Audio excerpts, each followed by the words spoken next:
How to save a mail as PDF.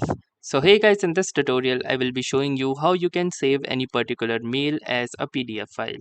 So as here you can see, I have received this mail which is in this particular format, and now let's say I want to save all of this mail in a PDF format. So let me show you how you can easily and quickly do that. So once you are inside your mail, as here you can see, currently I am in my Gmail. So what I can do is, in this particular body of the email, I have this option of print at the top right. So you can see this print icon at the top right with a printer icon, and it says print all. So simply click onto this print all button and it will open a new window just like this, and from here you will be able to preview the PDF file that is going to look something like this. Then once you have previewed the PDF file, you have different types of options.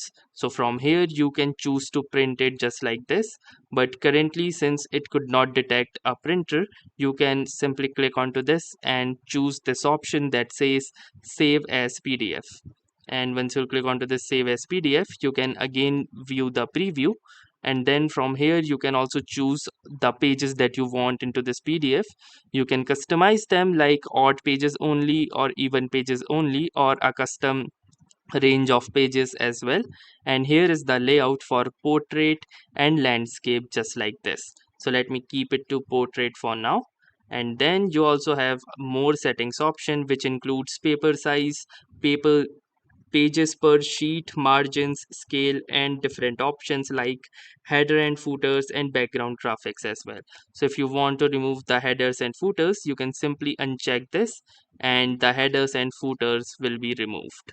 So once you are done with this, click onto this save button and you can choose to give it a name like this, and then click onto this save button and your file will be saved. So now let's try to access the file in our file explorer.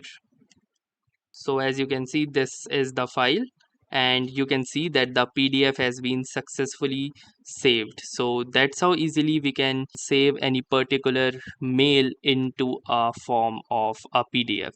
So that was all for this tutorial. Thanks for watching and have a nice day.